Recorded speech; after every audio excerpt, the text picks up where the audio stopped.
Welcome to The Shield Within. The issues discussed on the Shield Within podcast do not reflect the opinions of any specific agency. They are the views of the host and the guest. Any persons discussed may be fictional for comedic purposes only. This podcast is rated explicit and listener discretion is advised. Listening to The Shield Within may trigger repressed or suppressed memories or experiences. Please contact a mental health professional at your earliest convenience. It's time for the chaos to cease. Time to open yourself to peace. From the hours you've put in. To the next shift you begin. From the endless pursuit of release. That finds the worst unleashed. Transform the ugly into a win. Get to know your shield within.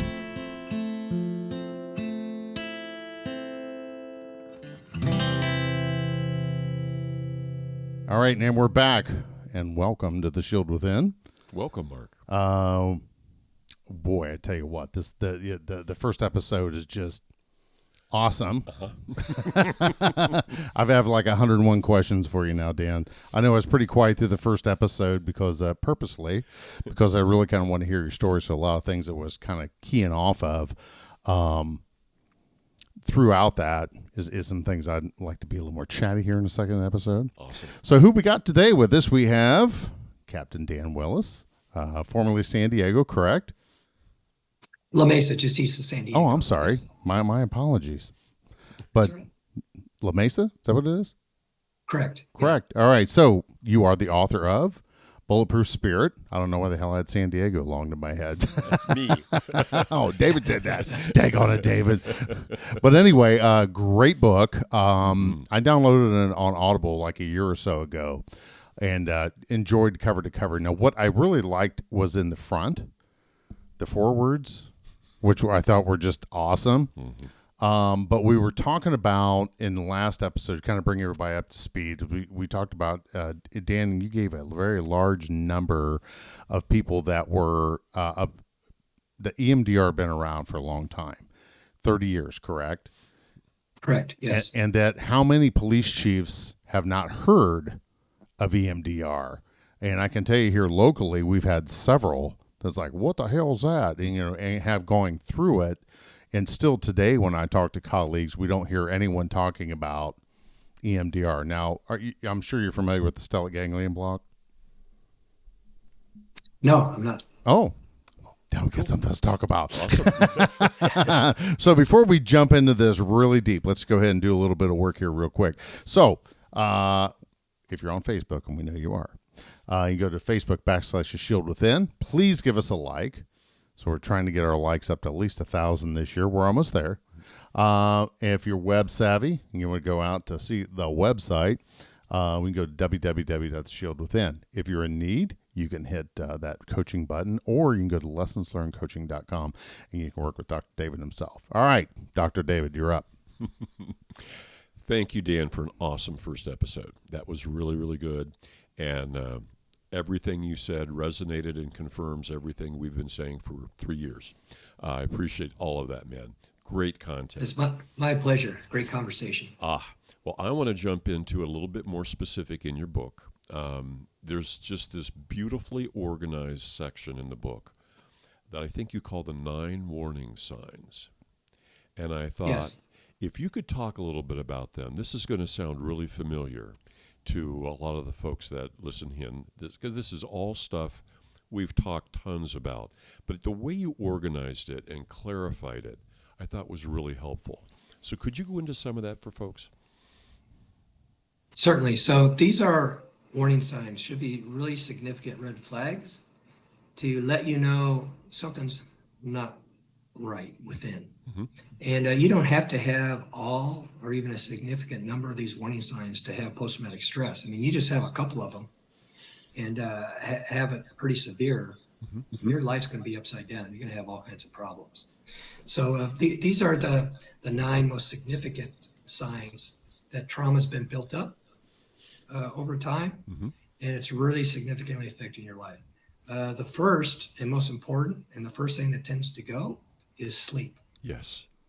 And there's a study of 5,000 peace officers by the Harvard School of Medicine that found on average we sleep about 4 hours a day, 4 to 5 hours. Not enough. Absolutely not enough. And I think because of the shift work and the overtime and all that stuff, I think first responders just really don't understand how essential sleep is. Mm-hmm. Because when you're in a really deep sleep, what they call REM sleep, that's the one part of the 24-hour period when that processing part of your brain, which deals with all of your experiences and your traumas and stress and tries to make sense out of them all and file it away in your memory, Mm-hmm. hopefully without distressing thoughts and emotions. That's the time in REM sleep when that processing part of your brain is most active and trying to do its work. So if you're never getting good, deep, consistent sleep, you're only sleeping for a few hours a day, your brain Right. is never getting a chance to catch up. Mm-hmm. So it's becoming more and more vulnerable to suffer the injury. And the injury is that processing part of your brain just not able to function at its optimal level. Okay. And when that happens, then the symptoms, these warning signs, start to manifest themselves. And we talked about EMDR in the previous Mm-hmm. episode.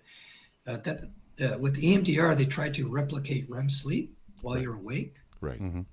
and there's very specific ways they do that.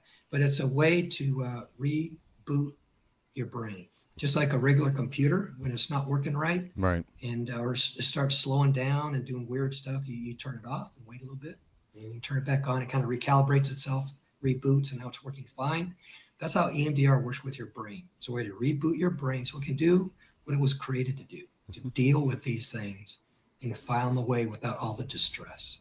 So sleep is the first large warning sign, one of the first things to go, to have not be able to fall asleep, having interrupted sleep, not being able to go back to sleep when you wake up, having early Right. morning wake up. Yep. All of those things are a sign that something's going on, Mm-hmm. because that's not normal. Mm-hmm. Other signs are really prominent are anger, Right. having a short fuse, Oh yeah. being irritated all the time, just angry, angry, angry, yelling at people and for things that would never even bother you before, just constantly on edge and irritated and agitated and upset. Um, just a general shutting down, a general lack of caring, Mm-hmm. lack of empathy, a lack of communication, right? Like my ex-wife said, I talked in one or two word sentences. Right. That's a major red flag, right? Regular, normal people don't talk in one or two word sentences. Hmm. Drinking as a need. Mm-hmm. Um, in this profession, when you deal with trauma every single day on multiple layers, drinking alcohol is the absolute worst thing Oh you could gosh, possibly yes. do. Absolutely, it is. I can't stress it enough. Thank God I never really drank. I've never really drank my whole life because I don't know what would have happened to me if I just defaulted into that. But alcohol will 100% aggravate every single symptom Yep. you ever have Amen. because of work. Yes. It's going to start, it might, you think it's working because it might help you go to sleep, it might help you relax a little bit. But with extended use over time, it starts having the opposite effect. It'll start interfering with sleep. Mm-hmm. It'll start making you feel more agitated, more Mm-hmm. anxious, Amen. Yes. just all kinds of issues and problems, and making it almost impossible. If you're drinking more than you should, it makes it almost impossible for you to really heal and recover Right. from trauma. So I always say the big sign for drinking is: are you doing it because you feel you need to? I need to sleep. I Right. need to relax. I need to forget. Mm-hmm. I need to unwind. Or if you drink more than you say you're going to, or you drink when you say you're not going to. I mean, all of those things are made, and you're not going to be able to deal with anything if you don't deal with drinking for. And you don't have to be a knockdown alcoholic and passing out Right. for alcohol to be a problem. If you're dependent upon it because you can't go a week without taking a drink, that's a good, nice test. If you can go a week and it's no big deal, okay, then it's not a problem. Exactly. Yeah. Or the officer But that needs just a couple tonight, and then it's 3, and then it's 4, and then it becomes 5. Next thing you know, they're pounding a 12-pack just to get to sleep. It's like, boys and girls, Exactly. we got a problem. Yeah, or you have a Right. problem, and that's somewhere where you're going to need to start reaching out and recognizing there's the issue. if we're not sleeping, or you're not sleeping, you're passing out, but you're not getting that restful sleep. You need that good 6 to 8 hours. We talked about, what that does is basically it flushes the toilet. You build up toxins in your brain by not having good restful sleep. And then by not doing that, you're not getting that out of your system. So now I like to call it you're on the merry-go-round. So now you're starting this vicious cycle of, unrestful sleep. You're sleep drinking more to get to sleep, to get some type of rest, and you generally get down to what, 2-3 hours a night. Some people's, I existed on 4 hours. And sadly, the last probably 4 years of my career, I had met Multnomah County Sheriff John Pinnell down in Washington, D.C. for Police Week. And as we're recording this is during Police Week. And I'd taken a picture of him there. Have you ever been down to Police Week, Dan? I did. I was at the FBI National Academy in 2010 during Police Week, and Oh, we cool. went there for the celebrations. Yeah. I was there as well that particular year. But I ran into the sheriff at Kelly's Irish Time. So, hey, man, can I get a picture with you? So I snapped off a shot, and I printed it off, and I had it on my bulletin board. And one of my new officers came in, and I'm like, oh, cool. Isn't that the guy from the Wildest Police videos? And I said, yeah, it is. He's like, who's that guy with him? I'm like, that's me, you mother. He's like, Jesus, Sarge, you've aged horribly. And I'm like, chuck you, Farley. But he was right. But he was absolutely right. And it was just 4 years prior to that picture being taken.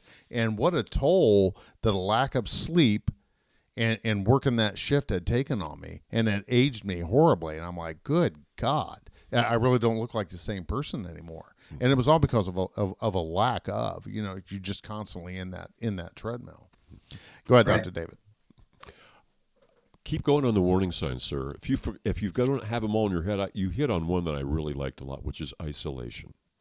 Because that Yes, seems I'll get be- to that just as That's a universal kind of reality here. it is. Before I get into isolation, I want just last thing about drinking. Oh, good. Is that Sure. there's a stat that says if you have symptoms of post-traumatic stress, and the problem is most officers who have post-traumatic stress have no idea what they have. They just know their life's kind of upside down. But if you have symptoms of post-traumatic stress and you drink, the chances that you're going to kill yourself goes up 10 times. Oh, yeah. Not just 2 times. 2 times is 100%. 10 times is 1,000%. Wow. So if you need a reason to curtail and stop drinking, that's it. That's really dangerous. That's just like, Oh, yeah. That's The most dangerous thing we do. by Exactly. far, Exactly. To ourselves. But the other red flag yeah. that you just mentioned, David, isolation, is we get to the point where we really don't like to be around what I call normal people. We tend to just exclusively hang out with other first responders, which they're going to be our best friends typically, but you Right. really need to have other people, because when you hang out with first responders, basically all you're doing is reinforcing the negative view and darkness of life. Oh, yeah. Where other regular people don't do that. They talk about their kids, what they're doing, their Right. hobbies, their interests, and all of that. So just isolating yourself, because you just don't feel like it. You don't have the energy. And that's a lot from the shift work. It's also from the alcohol use, is that you just don't really feel like it. So, I just come home, turn on the TV, and just kind of vegetate until it's ready for the next 12-hour shift. Right. And, the wife would look at you and she'd tell the kids, come on, kids, let's go get something. We'll bring it home for dad to eat. He must have had a hard day today. And our family ends up enabling our isolation, because, they might start nagging us initially, and we push back, and they're done, right? So they go off, they do their own thing, and we get more and more detached.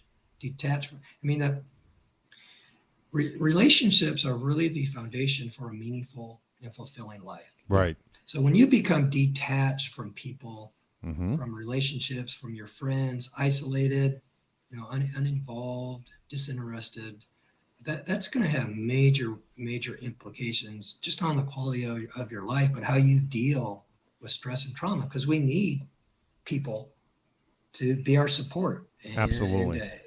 and to help one another, encourage us and listen to us and all of that. Wow. Your language is very impactful, sir. The family ends up enabling the isolation Right. by basically being pushed away. I mean, Exactly. there's the energy coming from is negative, Mm-hmm. and you don't know what to do with the person as a starting point, and so you just end up backing away yourself, which compounds the isolation and makes reaching out to each other gets harder and harder almost by the day. Exactly. And I devoted a whole chapter in Bulletproof Spirit specifically for life partners Yeah. and to help teach them not only how to take care of themselves and to survive being with or married to somebody in law enforcement or as a first responder, but the most effective ways that they can reach out and connect without us being defensive. For example, this one veteran spouse would say when she noticed her law enforcement mate getting more and more isolated and Mm-hmm. detached, she Yep. just kind of casually say, "Hey, hey, Tom, how long's it been since you talked to John? Right? It's been a while, hasn't it?" And just let him figure it out. Yeah, it has been a while, and there's lots of things that they can say Mm-hmm. in kind of a non-threatening way that will kind of help nudge us a little bit. And I've had all kinds of feedback from spouses and life partners saying just how valuable that chapter is. And what's really, while we're on life partners, Mm-hmm. you know, I always tell officers to do this. Pick a time when it feels right. It's a good timing, and sit your life partner down and say something like this to them, because I guarantee it. I bet you never have. Say something like, I've been doing a lot of thinking lately, and I just realized how hard it must be for you to be married to me or living with me because of my job. I never really realized it before, but it's got to be really tough. Yes. What do you need from me so I can help you get through my career? And after you picked them up off the floor, because you never acknowledged how hard it really is to Right. be living with a cop or a first responder, they're going to have all kinds of things to say. And maybe some of it will be angry, maybe some of it you might cry, or that's okay. Take it in and make a commitment to try to do those things that they say they need from us. And now the door is wide open for you to tell them what you need.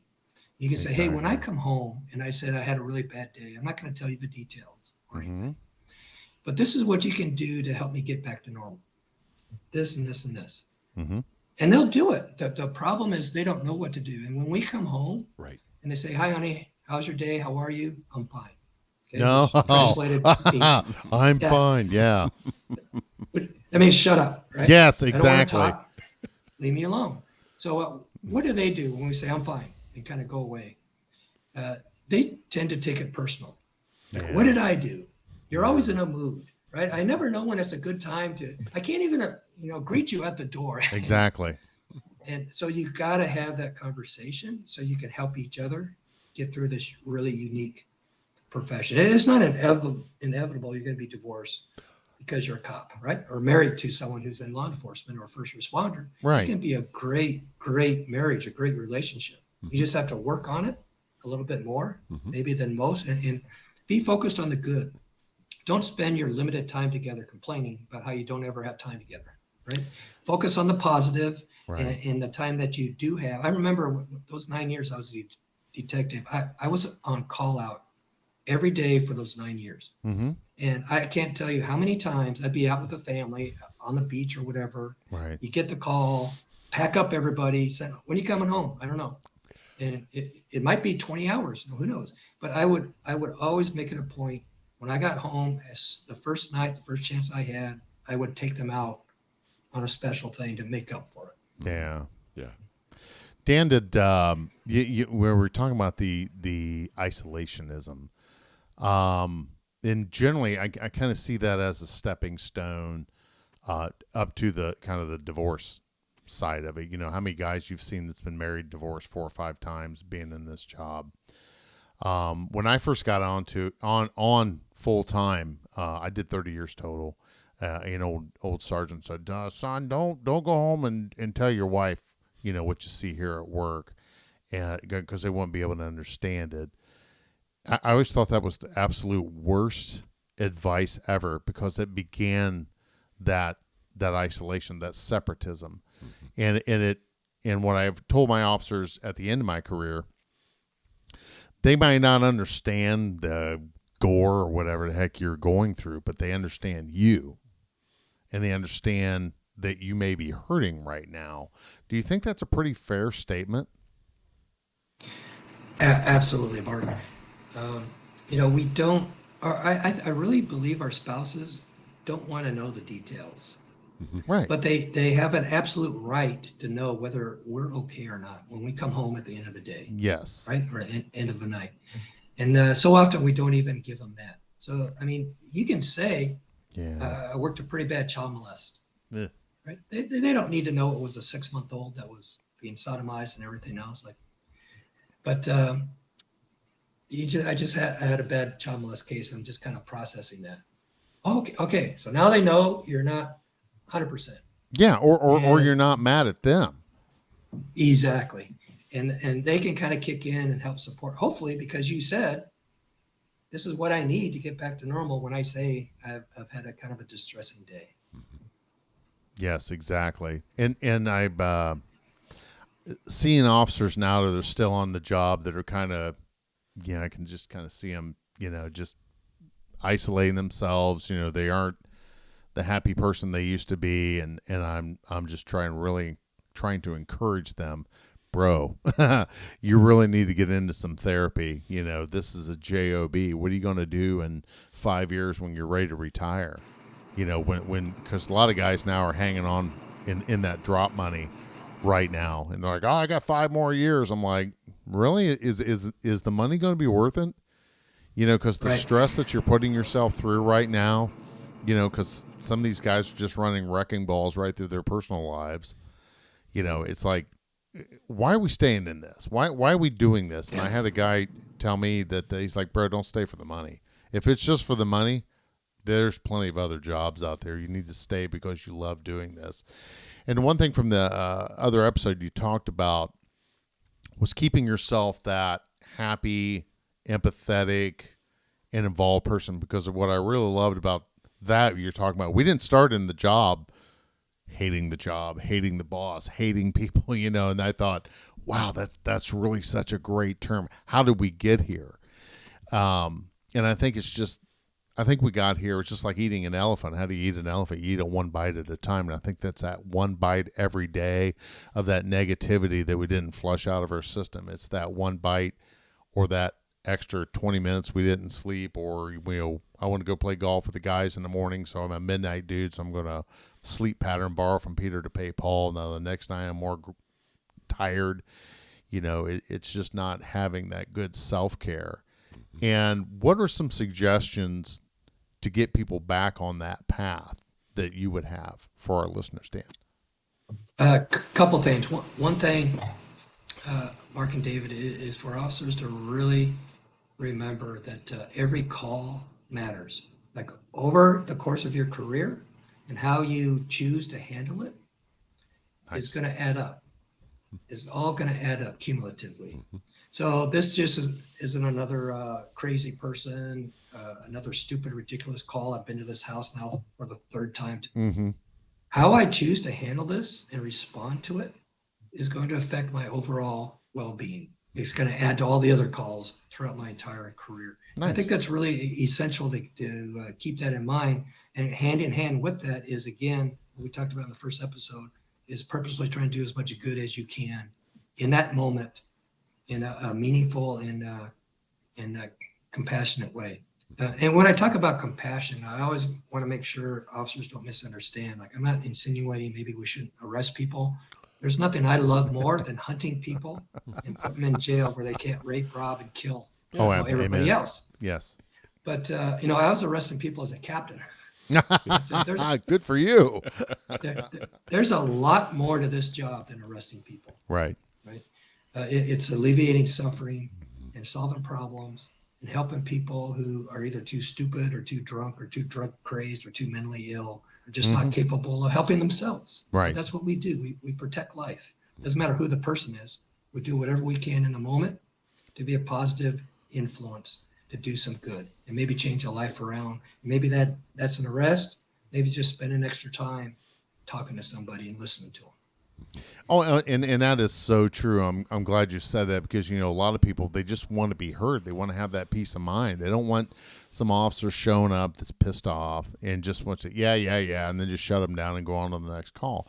They just want to be heard, and they want that peace of mind. So take that time. I always try to tell my people, treat your people you're dealing with like a relative that you like. Now, I understand there's that percentage out there you can't do that with, but the majority of them, of your people, or your citizenry that you're dealing with, that will pay you dividends in the long run, especially when you have that interpersonal relationship with them. It's especially if it's something tragic. And I always told my officers, you're the key player in this person's worst day. So let's have some professionalism about yourself. Let's be empathetic to what their cause is.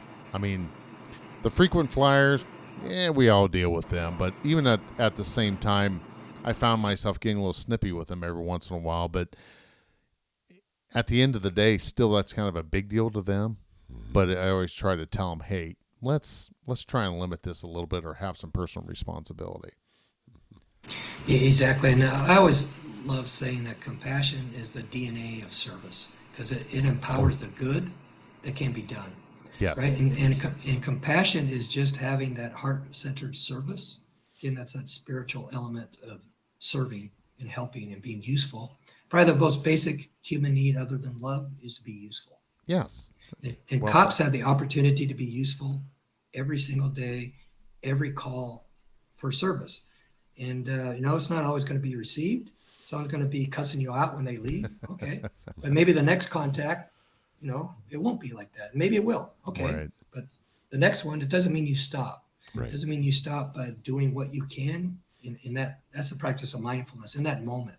When that person's there in front of you, when you have this situation that's a mess, to do whatever you can to be helpful, to be useful, to do some good, to represent your agency, right? To show people just how we treat them with dignity and respect. Yes. The cops are the good people, right? We're the only reason why your community doesn't look like Afghanistan.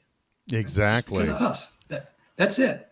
And without public safety, you have absolutely nothing. Exactly. Nothing. People can't go to work. They can't live. They can't raise their kids. They can't do anything. You got to have public safety. We got to have good, honorable, noble people that are completely vested in the opportunities daily to alleviate suffering, to help people, and to make a difference. Wow. Well put, sir. Marc probably knows way more about this than I do. I know you guys are like, I'm always feeling like I'm catching nuggets from those of you in law enforcement, and eventually I can integrate them into something that feels like a base of knowledge. But you brought up something, and it touched on, I have a client who's I do coaching now. I don't do clinical work anymore. And I have a first responder who has talked very positively about the chaplain at their department. And you talked about this for a whole chapter in your book, how a whole chaplaincy service becomes an important part of law enforcement. And man, I know we have a couple of chaplains as listeners. One gentleman somewhere in Illinois, I think around Eddie. Chicago. Yep. Love what that guy has shared with us. But educate me more, both of you, and educate our listeners. What is a chaplain for a police department? What is that about? So chaplains, I've always believed, are worth their weight in gold. They are an absolutely essential component of any peer support team. Okay. One of the good things about chaplains, and there are many, is that they're volunteers, right? And what are chaplains? They're clergy. And what do clergy do in their normal everyday life? They deal with people's problems. They deal with married and family problems and kid problems and people suffering loss and grief and all that. They have a world of experience, and they're just showing up at your department. Hey, what can I do to help? Tell me, what do you need? I'm here. They're not there to talk religion. to try to convert you. They'll have that conversation if you open the door and you say, "Hey, chap, what do you think about whatever?" And they'll go. They're there to meet you where you are, Right. and it's really a ministry of presence. Ooh, I Just like that. being there to Oh, I love listen, that.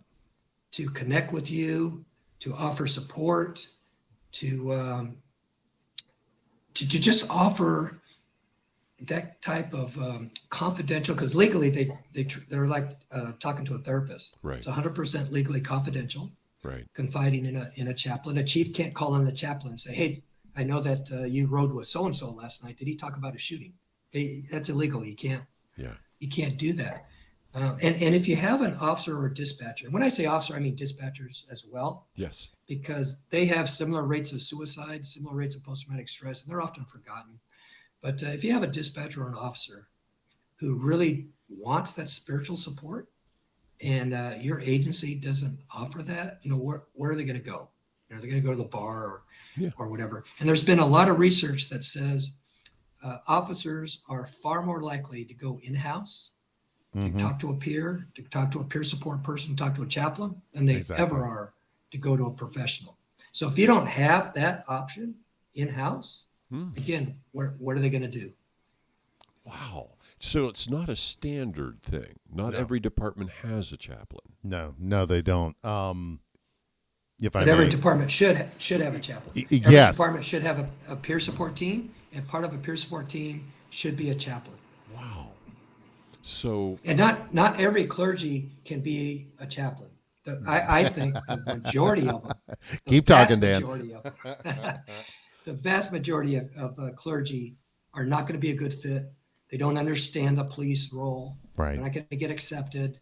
They don't really understand the role of a chaplain. They're not going to work out. So that's why you have to have policies and procedures to test and weed people through, so you can get the best possible candidate, and to kick them out if they end up not working.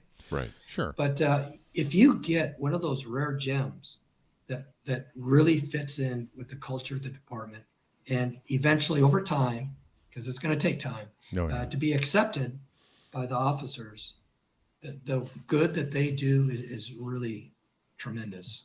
That makes so much sense that they would that folks would look in-house to somebody they're familiar with. Because we don't trust anybody. Yeah. Right? We don't trust anybody outside. Dan's saying it as I'm thinking it. In the book, it's what, chapter 11? I was just looking it up. Yes. It wasn't that I was bored. I was trying to find it here real quick. Chapter 11 is the effective use of chaplain services. What I wanted to bring up was that the city of Westerville here in Ohio, in a year after my incident, which I believe was 2019, they had two officers got shot and killed in line of duty. So it was a double officer. But throughout their funeral service, they had several police chaplains come up and were speaking during the service. And I was really impressed that the agencies there around Columbus, Ohio, had so many chaplains that they were there. And Dan's 100% right. I mean, not everyone can be a police chaplain. Right. And a lot of it is retired officers that have got back into the chaplain service. Would you agree with that, Dan? Is that a good statement? Yeah, yes, and they tend to make the best, right? Because they're already accepted, they already know the culture, they know the language. They're not going to be judging you or telling you, "Hey, please don't cuss around me." No, you're in their office, right? Yeah, right. Let them do whatever they do and say whatever they do. So they understand all that. Yeah, I think the most effective chaplain services, as a former cop, guys that got back into it and they want to give back, they want to do more volunteering. Since I've retired, I try to spend more time volunteering my time or services. I think that's critical. I think that everyone should have that little bit of giving instead of tithing with your church. We talk here on the Shield Within. David has the 4 F's, which is family, faith, friends, and favorite activities, which kind of brings us right back to the isolationist side of the guys that are declining in their mental health. When was the last time you did anything with your family? When was the last time we went to church? When I went to David's office, my 4 legs of that 4 F's table I only had one down. I was a mess. I was isolating. I was probably drinking too much, making really bad life decisions. And that's where David brought me back. He's like, bro, we need to get a few more legs down on the, when was the last time you did something with your family? Well, I don't. Why? Just because it's the job, right? You got to go do the job because you want to do all this, what I thought was great stuff, which isn't. But where officers have kind of turned it around and they've recommitted themselves to their family and their faith, and they're doing things with their friends and enjoying some of their favorite activities. I think those are the guys that have a lot more balance. And to bring it back to the chaplain service, those guys that are going back in and volunteering, they have a good relationship with their agency afterwards. That's where these guys, you have that common ground and where they can come in. And I thought it was great, Dan, you're talking about swearing. He's like, well, you're a chaplain. I can't cuss in front of you. Shut the door and shut the bullshit off, dude. Sit down. Shut the fuck up. Let's hear what you got to say. But see, that eases them. Like when I went into David's office the first time as his client, I mean, within 5 minutes, he dropped an F-bomb. I thought, oh, yeah, I like this guy. And consequently, he and I, we worked together for what? A long time. I forget the years. But it was multiple years before he retired. But, I think that's such a great point to bring up, is to be able to have that in-house. And I think that's the first step of getting some of these guys back on a good path of wellness. It's absolutely essential. Hey, guys, I don't mean to interrupt, but I don't know if this is a time for a quick break or not, but I really need to connect the power to my computer. Not a problem. Yeah. Anyway, we're talking about police chaplains, and we'll go on from there. David, go ahead. I know you have a whole notebook full of notes there, so go. We have 4 more Mark, hours of it. Mark, if I can just... absolutely. Please. Gets going, you're touching on faith there. And yes, sir. I really like to... when I was describing in the first episode spiritual wellness and resilience, I didn't mention faith. I didn't mention... Oh, perfect. Let's roll. Yes. But in any religious practice, no matter what it is, if that was part of your past... don't ignore it. Use it as another part of your tool belt. Often those kind of things get neglected Yes, they do. More and more into the work. And it can really be a tremendously powerful way to understand what we deal with, to maintain our sense of balance, and to keep a proper perspective, and a source of great support and peace. Oh, yes. I like to also focus on thinking of faith as, in addition to whatever your concept is, to think of it as the power of goodness, the power of the good, the power of the spiritual, the power of the heart, the power of love, to heal, to inspire, to bring peace, to give a sense of purpose, all of that. Just really unlimited power, but those are the things that we often aren't thinking about and neglect. And then the walls start closing in with all the bad stuff of work when we have these tools available to us, and it's whatever resonates with the particular individual. Right. One of the most important things for me was nature. Getting away whenever I could to go out into nature. I love national parks. As I travel, if I'm anywhere near a national park, I'll go there, and there's all kinds of science about what nature does to restore your sense of balance and renew your energy, and bring you to a sense of peace and release stress. So, and that's a spiritual practice as well, because you're connecting with life, right? So whatever resonates with you, whatever you enjoy, whatever feeds your inner spirit, don't neglect it. You got to really work at, I don't like saying work-life balance, because it should be life-work. Balance. Oh, yes. Amen. And we should love this job, but you should love your life a whole lot more. In order to do that, you really have to keep it in its proper perspective, and to prove, not by your words, because words don't mean anything, but to prove to the people closest to you every single day that they are the most important thing in your life. Wow, I can't echo that enough. And where my mind went, we were talking about religion, and I talk about religion versus spirituality. You're talking about getting out into nature, and I don't want to sound like a bunch of weirdos, for lack of a better term, but having that, and I love when you said it should be a life work balance, not a work life balance. That's such a great perspective. Is that we tend to forget why did we start doing this job? We want to help people. Okay, so when you gonna start helping yourself? I always ask first responders that. Why are you always the last person that you want to take care of? When is that day going to come when you start taking care of you first? And having getting back to your faith, concentrating on your family, doing things with friends. And the big thing I like to stress is non-cop friends. Yes. How quickly do we get rid of our non-cop friends? The people that brought balance into our life, where we all start, we're kind of in this beehive, after about 3 or 4 years on the job, and it's fuck that guy and, whatever, instead of thinking, oh my God, that was horrible. How'd that guy feel after this event? And we're like, what are you talking about? What do you care? Well, we should always care what you think about, Sadly, at my department, I was the death notification guy.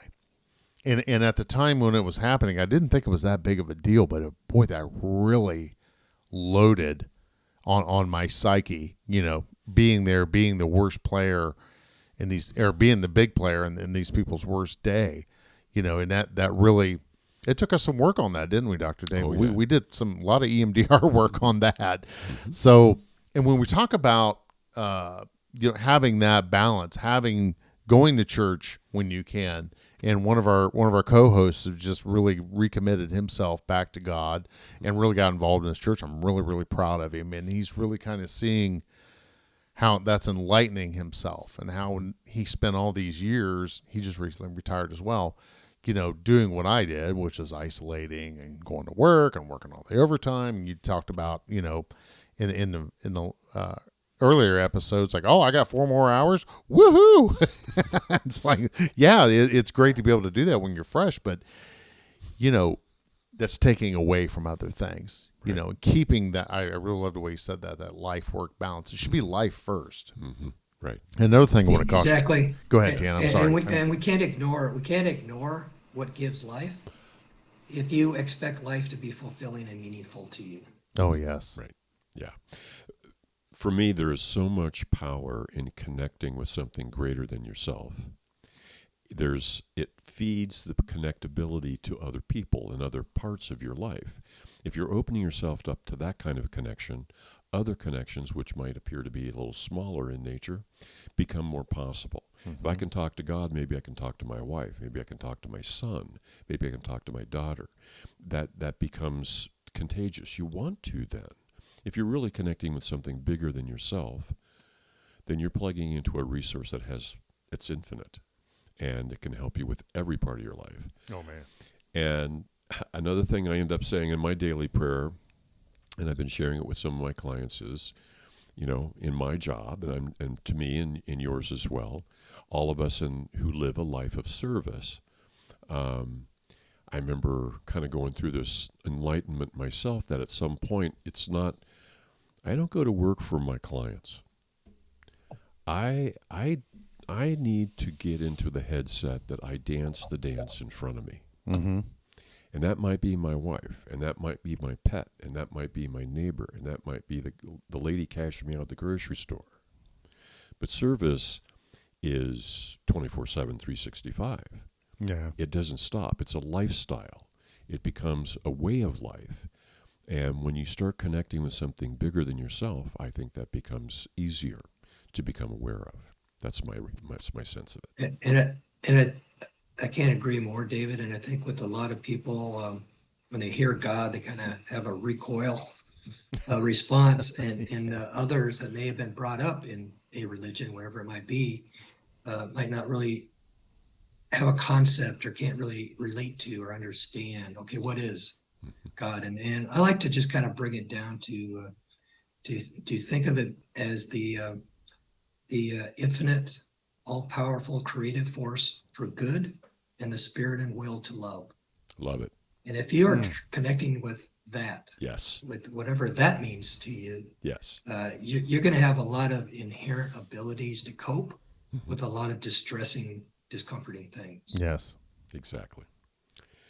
Dude, I got to be conscious of time, because the next thing I want to jump into could take an hour, and I'm not kidding, because you wrote a chapter that just knocked me out.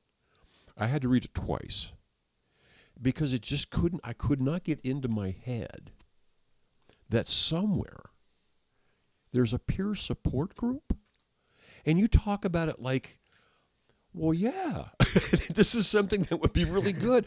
And I'm thinking, yes, it is, but is there one? I don't know of one. I'm serious, dude. Tell us about a peer support group. Just one. I'd love to hear the story.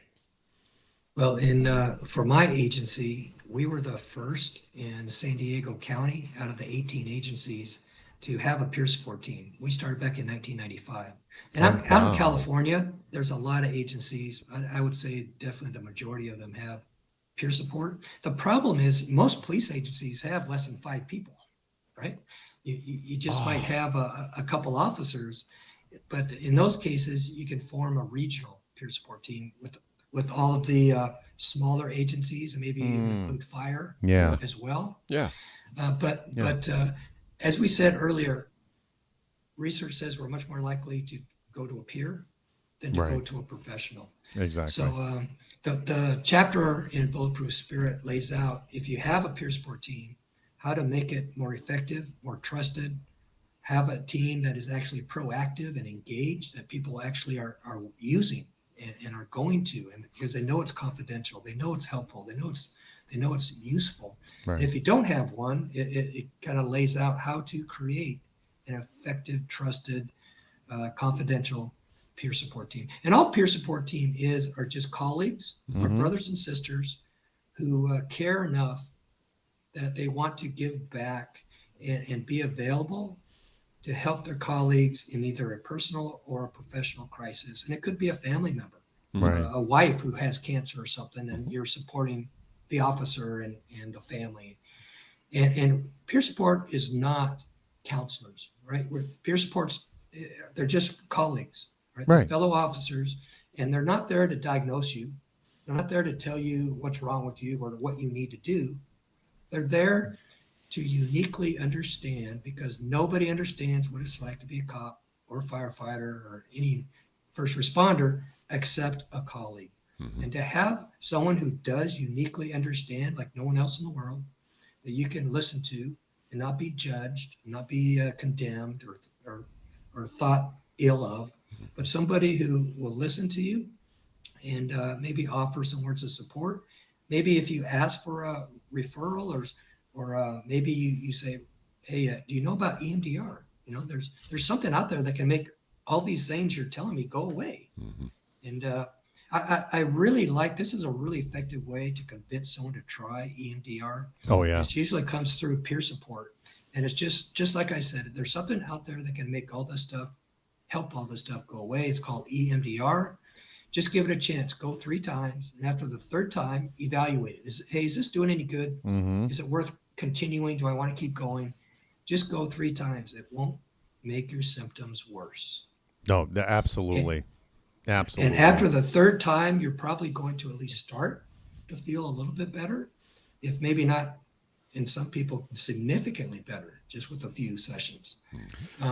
But most of that, again, all comes from peer support, with peers being trained and they know about EMDR. Yes. They know about all the resources that are out there, and they're also cued into how to approach people. So they're not going to be defensive. So they're more likely to open up if that's something that's really needed. And so they're just, but again, like we talked about with chaplains, you got to have a testing process. You absolutely don't want to just open it up and take anyone who wants to be peer support. It's got to be people that are totally trusted throughout the whole agency, that Yes. people look up to. And you got to have a system to get them off the peer support team if they violate confidentiality, or they're not going to meetings, and if they're not working out. Well, we don't want those people that's trying to, what am I trying to say? Maneuver position of favor. Because I think I'm going to do peer support because I want to take whatever exam and take a promotion. That's not the reason why you want to do peer support. Or I want to know what's going on with other people. Right? Yeah, and then that's where you said, Dan, we need a system to throw these people out. That's exactly who you don't want, because a person like that will absolutely ruin the whole thing. You need to have that Absolutely. trust and confidence. I've seen some really effective peer support, and I've seen quite the opposite as well, where like, oh, well, they're peer support, but I would never tell those effers anything, which is sad. Right. But Well, I can tell you, Mark, in the last chapter in Bulletproof Spirit is about one of my officers who got involved in a shooting, and his life was a mess. He had severe post-traumatic stress. His wife left him on Christmas Day. He comes home from work, and all of her stuff is moved out. And as he tells the story, he's on his knees crying. He already had been suicidal because of the after effects of the shooting. Poor Now his fellow. wife just left him out of the blue, and he's really thinking about doing it right then. But he thought of it, a peer support person who, ever since his shooting a year and a half earlier, had been consistently reaching out to him and checking in on him. Oh, And wow. that's the first That's so person he big. thought of. And he called, and that person came over, spent the night with them. And Tim, the officer, really credits what peer support did and what our whole agency did. Fantastic. That absolutely saved his life. And peer support is saving lives, not just careers, every single day. Well, and that's where, to get right back to, that's some of the people that have experienced like hypnotherapy, EMDR. It's a good segue into the stellate ganglion block if people haven't heard of that, and I can share that, my experience with that with you, Dan. Yeah. Basically what it is, it's a nerve block. They go right in up here between C5 and 6. And it's just like an epidural for a woman, in childbirth. So what it does, Right. it stops the cortisol and the adrenaline from affecting you. It just basically shuts it off to where then you take your roaring blast furnace of adrenaline and all that, and you take it right down to just a low simmer. On the heels of that, then you're going to go and do your EMDR. The EMDR is more effective once you're out of code red, or I call it the code red mode. I had to when I first went down our PCL5 test, I was 64. If you're over 38, you're severe.